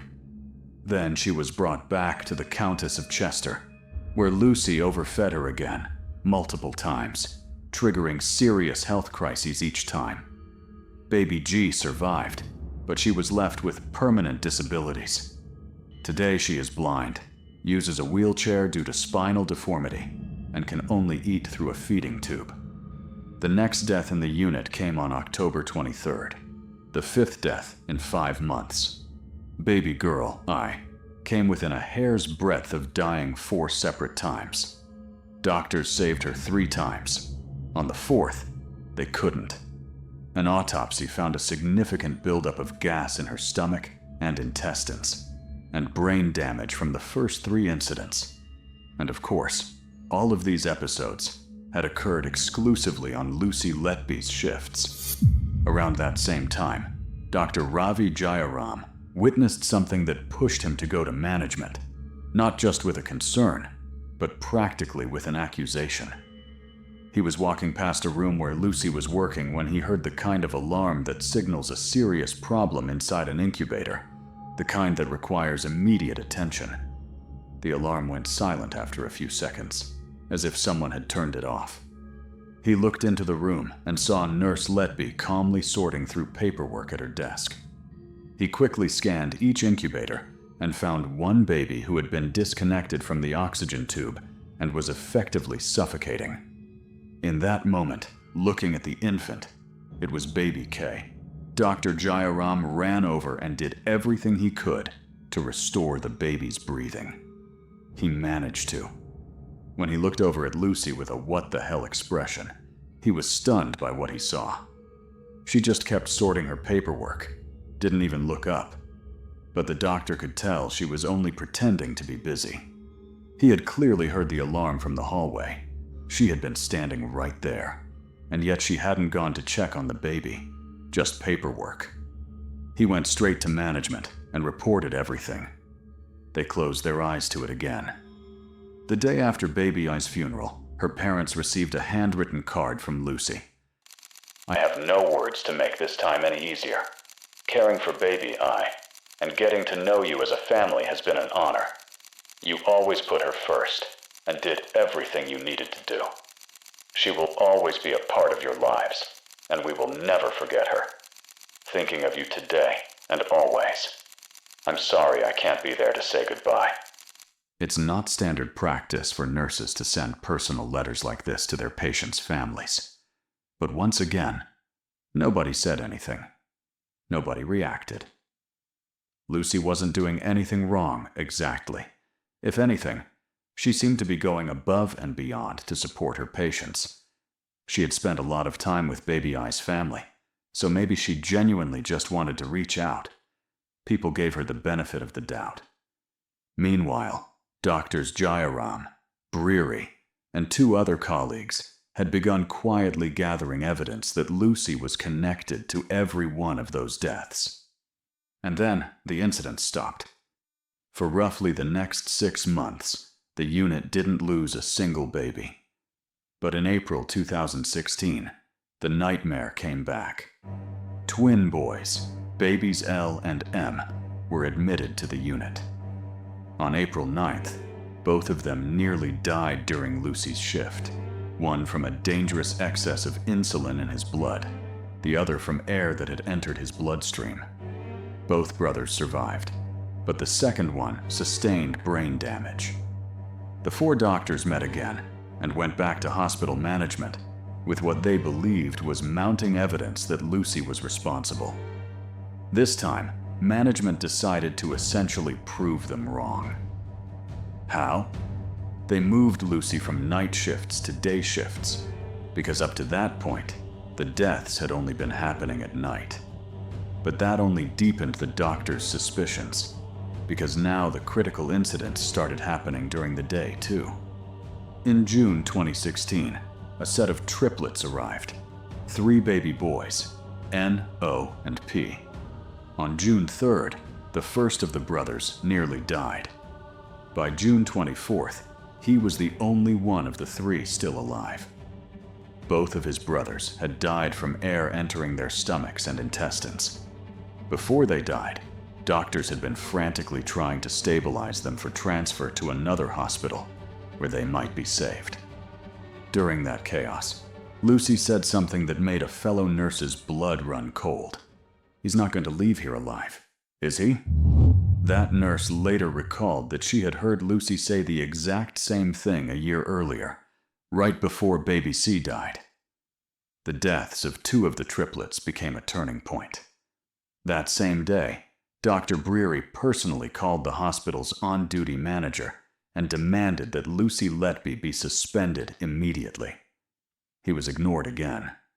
Instead, management arranged for an independent review of the unit, which confirmed that at least 4 of the deaths warranted a thorough investigation.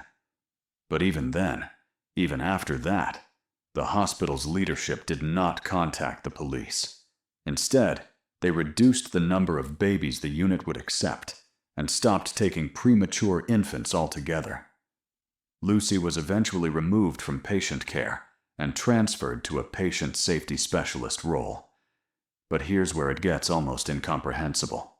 Hospital leadership was so convinced that Lucy couldn't possibly be responsible, that a couple of weeks after her transfer, the hospital's CEO personally went to her home and apologized. Apologized to her for the rumors and accusations surrounding her. He then forced the 4 doctors, who had been building a case against her, to apologize to Lucy as well, which they did. They sent her written apologies, formal cards, personal letters expressing their regret. But 2 of those doctors had reached their limit. They went to the police.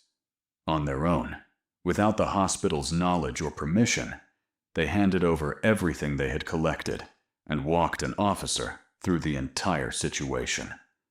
They were fully aware they were risking their careers by going to the police behind the hospital's back. But they felt they had no choice. The people running the Countess of Chester Hospital had an opportunity to raise their hands and admit they were wrong. And that's what angers me more than almost anything else. They were still trying to justify why their actions had been right. One of them actually said, "We just didn't voice our concerns loudly enough." How loud did we need to be? We were loud enough for you to humiliate us. Loud enough for you to push some of us out the door and into jobs at other hospitals. The investigation was finally underway. It lasted a full year.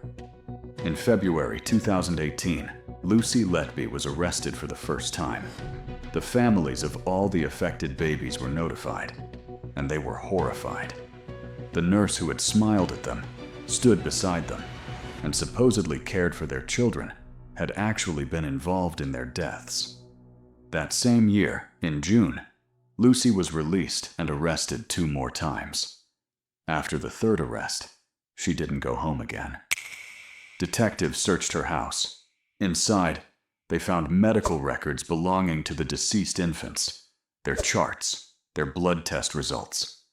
Also on her phone was a photo of the card she had sent to Baby I's family on the day of the funeral. Taking patient records home is strictly prohibited. But Lucy didn't just have a few documents. Underneath her bed, there was an entire collection. Far too many to explain away as accidental. When asked about them, Lucy said she just liked collecting them. They were her trophies. In Lucy's personal diary, investigators found the following entry written in her own handwriting. I am evil. I did this. I killed them on purpose because I wasn't good enough to care for them. I am a horrible person. I cry about this every day. I feel so lonely and so scared. I don't deserve life. I don't deserve my mom and dad. I hate myself. Police also discovered that Lucy had been extraordinarily active on Facebook, specifically on the pages of the deceased babies' families. She had visited those pages approximately 20,000 times in a single year. That works out to roughly 6 times a day. She was particularly drawn to the memorial posts parents put up in remembrance of their children.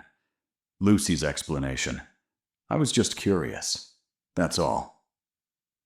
Detectives categorize this behavior as something called grief vampirism, a pattern where killers feed off the mourning of their victims' families.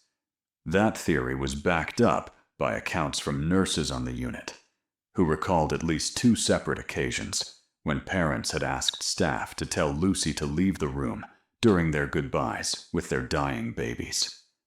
So police had established that Lucy was obsessively fixated on both her work and the families who lost infants.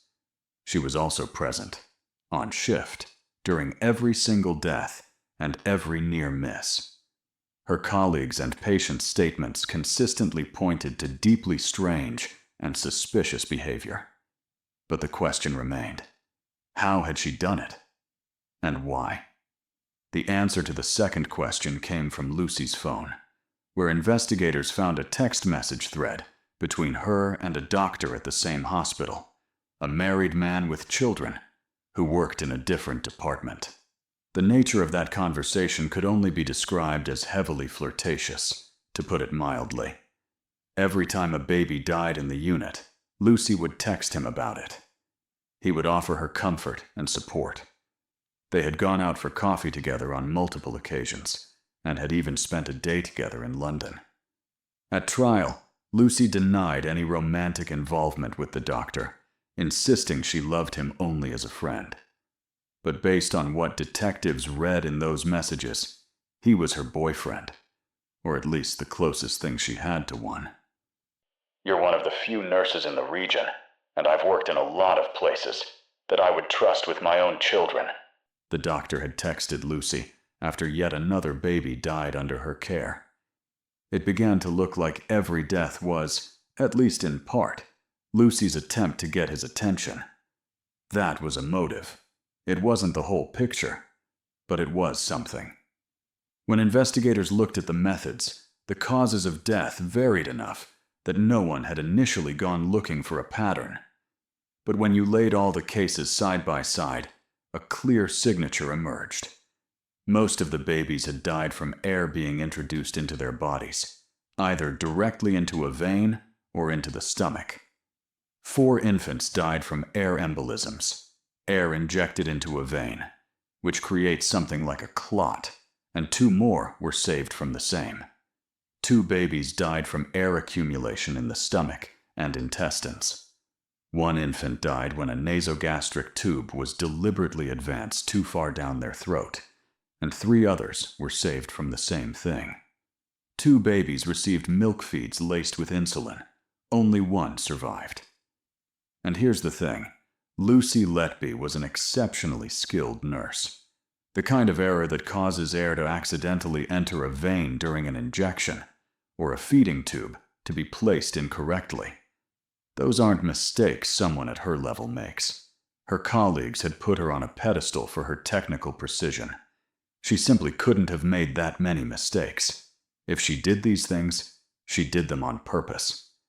At trial, Lucy Letby was charged with 7 counts of murder and 7 counts of attempted murder. She did not plead guilty, but she also didn't deny it, not in any real way. She was quiet throughout the proceedings, minimal in what she said, and as one detective observed, she cried when talking about herself. She remained stone-faced when the children were discussed. The Letby family attended every single hearing. Right up until the end, her parents maintained that their daughter was simply incapable of doing what she was accused of. A close friend of Lucy's from university made a statement: "I will believe Lucy is guilty only if she comes to me herself and says, 'I did this.'" The jury found Lucy Letby guilty on all 7 counts of murder and all 7 counts of attempted murder. The judge, in delivering the verdict, stated, You acted in a way that was contrary to every natural human instinct to protect and nurture newborn babies, and you grossly violated the trust that every member of the public places in those who work in medical settings. Lucy Letby was sentenced to life in prison without the possibility of parole. This came in July 2024, not very long ago. She had filed multiple appeals before this, but not a single one was even accepted for review. For the final sentencing hearing, Lucy refused to appear in court at all. Her parents, who had attended every previous hearing without fail, also didn't show up this time. Her absence during the reading of the final judgment was widely condemned as the ultimate act of contempt toward the families of her victims. Those families showed up anyway and read their impact statements aloud, describing in detail what losing their babies had done to them and to everyone who loved those children. Lucy Letby's parents have since relocated to be closer to the prison where their daughter is serving her sentence. I believe it is right and just that she will spend the rest of her life behind bars with no chance of ever walking free, given what she did. But none of that changes the fact that the parents of those babies, and everyone who loved them, will never get back what was taken from them.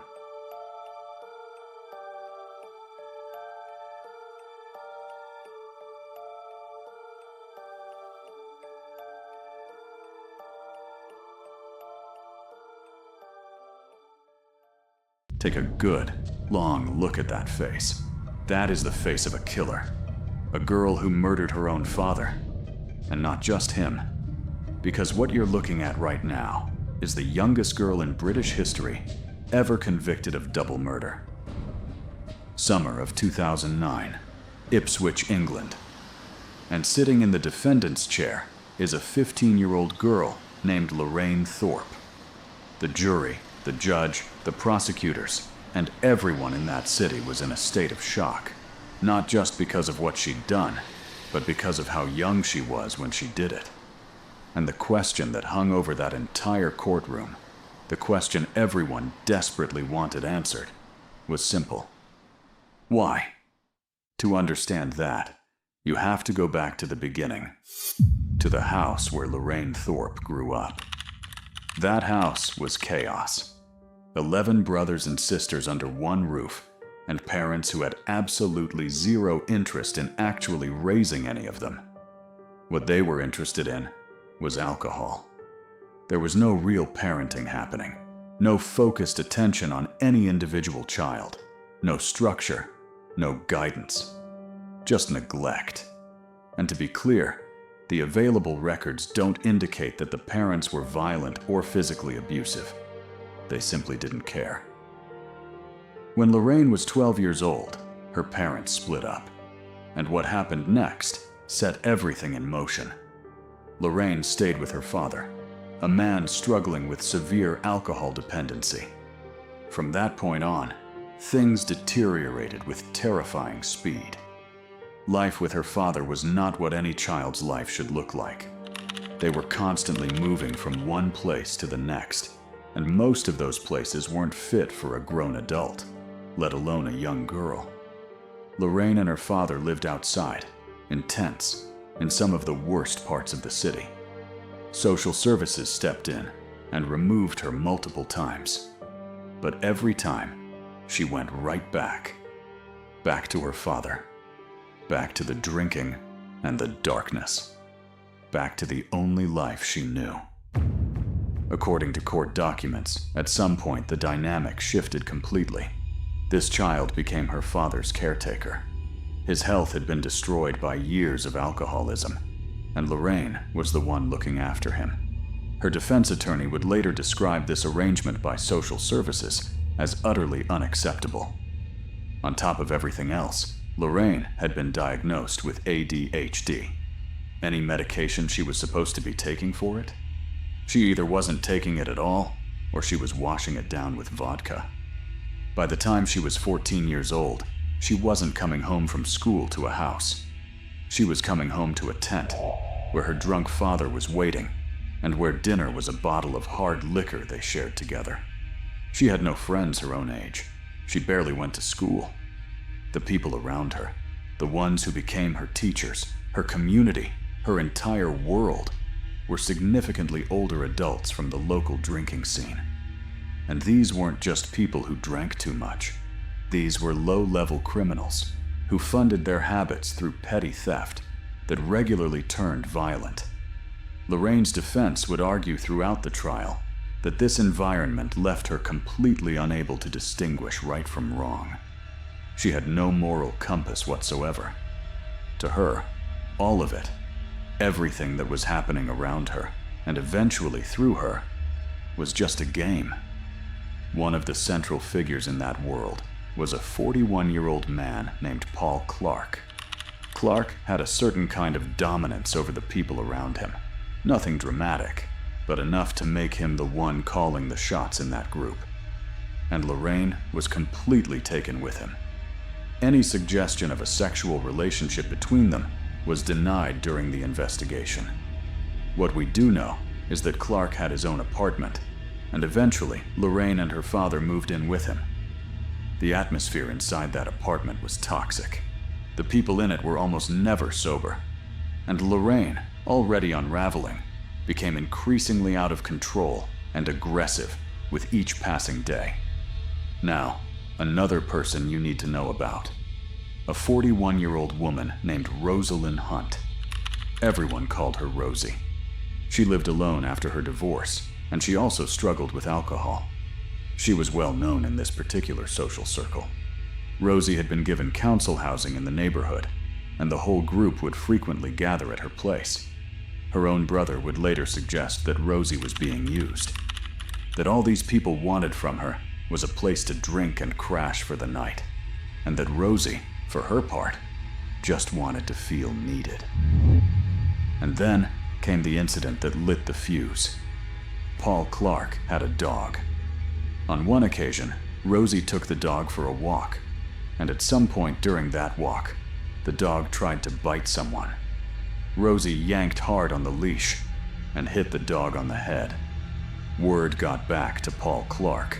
He was furious, absolutely livid, and he made it known to everyone around him that Rosie was not going to get away with that. Rosie, scared of what Paul might do, went to Desmond Thorpe's apartment, Lorraine's father. By that time, the local council had finally stepped in due to Desmond's failing health, moving him out of the tents and providing him with a small social apartment of his own. It was supposed to be a safe haven for him, and a temporary shelter for Rosie to lay low until things cooled down. Then Lorraine showed up. She approached Rosie and convinced her that there was nothing to worry about, that Paul wasn't going to do anything to her, that the best thing to do, the smart thing to do, was for everyone to get together, talk it out, and put the whole thing behind them. Rosie thought that sounded reasonable. She agreed to go. The moment Rosie walked into Paul Clark's apartment, she was not going to walk back out on her own. What followed was 2 weeks of torture. Paul and Lorraine took a cheese grater, the kind you'd find in any kitchen, and used it on Rosie's skin. Then they rubbed salt into the wounds to make it hurt more. This went on, and on, and on, for 2 weeks. At some point, they moved Rosie to her own apartment and continued there. A neighbor heard the screaming coming from that apartment and called the police. Officers responded, knocked on the door, and heard nothing. So they turned around and left. Inside that apartment at that very moment, Rosie, Lorraine, and Paul were all sitting completely still and silent, waiting for them to go away. Once the police were gone, Lorraine and Paul walked to a pharmacy and bought sleeping pills. The plan was to drug Rosie and then stage her death to look like either natural causes or a suicide. The problem was that Rosie's body was already covered in wounds, far too many, far too visible to cover anything up. The overdose plan failed, and so they made a new decision. They were going to beat her to death, It happened on August 9th. The forensic examination of Rosalind Hunt's body found extensive injuries to the chest and abdomen, 9 broken ribs, and the medical examiner confirmed that she was alive when she received every single one of those injuries. Lorraine Thorpe was the most active participant in what was done to her. Not long after, the neighbor called police again. She hadn't seen Rosie in days. There were flies swarming around the apartment. Officers went inside and found the body. The official cause of death: blunt force trauma to the head. Here's where it takes another turn. Lorraine wasn't keeping any of this a secret. She was bragging about it. Walking around the neighborhood, going back to the same drinking circles, and openly telling people what they'd done to Rosie. Talking about the torture with a smile on her face, laughing about it. This information eventually made its way to Desmond Thorpe, Lorraine's father. And to his credit, the man was horrified. He was seriously considering going to the police and turning his own daughter in. But instead of doing that quietly, he started telling people what he was thinking about doing. And those people told other people. And eventually, word got back to Lorraine and Paul. They went to Desmond's apartment. The conversation started calmly. They worked to reassure him, telling him it was all lies, that none of it was true, that people were just making things up. Desmond seemed to settle down. He relaxed, and eventually he went to bed. While he slept, Lorraine and Paul picked up a pillow and smothered him. And after he was dead, after her own father was already gone, Lorraine kicked him in the head. The very next day, police had already been called to Rosalind Hunt's apartment where her body was discovered. Then came a second call. Desmond Thorpe had been found dead in his apartment as well. Initially, investigators assumed he'd died of natural causes. His lifestyle was well documented, and his blood alcohol level at the time of death was enormous. But detectives quickly noticed something. There was an impact mark on his head. Then, in the bushes nearby, they found Desmond's pillow, with traces of blood on it. And local witnesses confirmed they had seen Lorraine and Paul leaving the apartment around the estimated time of death. Both of them were arrested. Both denied everything. Lorraine acknowledged that the shoe print found on her father's head matched her shoe, but she claimed she had no idea how it got there. Investigators initially went into this believing that Lorraine was just a puppet, a teenager being manipulated and controlled by an older, dominant man in Paul Clark. The trial made it very clear that was not the case. The proceedings were difficult from the start. Most of the witnesses were alcoholics or drug users, and the defense worked hard to have their testimony thrown out. But in the end, it was Lorraine herself who sealed her fate. Her behavior in that courtroom was extraordinary. She was sarcastic. She cracked jokes. She laughed at the level of violence she and Paul had inflicted on Rosalind Hunt. She showed absolutely no remorse, no empathy, nothing. Witnesses recalled that she and Paul Clark were constantly snickering together at the defense table, like all of it was one big joke. The trial also revealed that in late June of 2009, Lorraine had been taken into protective custody by social services and removed from that environment. But she had escaped and gone straight back to Paul Clark. There was also testimony suggesting that it was Rosie herself who had told social services where to find Lorraine, which meant that on top of everything else, Rosie's act of trying to help this girl may have been one of the reasons she was targeted in the first place. Based on the forensic evidence and witness testimony, the jury found both defendants guilty of double murder. Paul Clark received a life sentence. Lorraine Thorpe also received a life sentence, with a minimum term of 14 years before she would become eligible to apply for parole. In sentencing her, the judge stated clearly that Lorraine Thorpe was personally responsible for the prolonged and brutal attacks on a helpless Rosalind Hunt, that she was proud of what she had done, and that she was not acting under Clark's influence or control. She had shown herself to be willful, strong, and extraordinarily manipulative.